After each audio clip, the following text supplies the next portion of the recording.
నా శాలరీ అయితే నెలకి 1,00,000. నమ్మకపోతే ఈ వీడియో మొత్తం చూసి మీరే తెలుసుకోండి. గల్ఫ్లో డ్రైవర్గా పనిచేస్తున్నాను కానీ ప్రతి ఒక్కరు అనుకునేది ఏంటంటే వీళ్ళ శాలరీ లక్షల్లో ఉంటుందని. అలా ఏముండదు. ఇప్పుడే నా ఫ్రెండ్ ఫోన్ చేసి శాలరీ క్రెడిట్ అయింది, వెళ్ళి చూసుకో అని చెప్పాడు. అలాగే మీకు కూడా చూపిద్దామని బ్యాంక్ అయితే వెళ్తున్నాను. ఈ వీడియో మొత్తం చూడండి. మధ్యలో డీజిల్ పోసుకుందాను ఒక బంక్ దగ్గర అయితే ఆగాను. ఇదే అల్రిస్ డీజిల్ బంక్. అదేంటో కానీ మా బండిని చూస్తే ఒక్కడు కూడా డీజిల్ పోయడానికి రాడు బంక్లో పనిచేసేవాళ్ళు.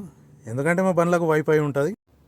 ఇలా నాజిల్ లోపల పెట్టగానే అదే స్కాన్ చేసుకొని ఫిల్ చేస్తుంది డీజిల్ అయితే. మన బండి అయితే డీజిల్ ఫుల్ అయిపోయింది. ప్రస్తుతం అయితే బ్యాంక్కి వెళ్తున్నాను.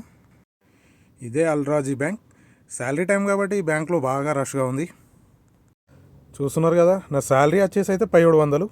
దీనికి మించి ఒక్క రూపాయి కూడా కంపెనీ ఎక్కువ ఇవ్వదు. ప్రస్తుతం నా ఖర్చుల కోసం అయితే ఒక 200 అయితే డ్రా చేసుకున్నాను.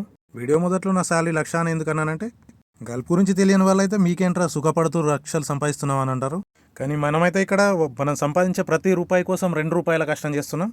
సో గల్ఫ్లో పనిచేసే వాళ్ళని శాలరీ అడిగే ముందు మీ పని ఎలా ఉంటుందని ఒకసారి అడిగి చూడండి. అప్పుడైతే మీకు అర్థమవుతుంది. మన వీడియో కనుక మీకు నచ్చినట్లయితే లైక్, షేర్ అండ్ సబ్స్క్రైబ్ చేయండి.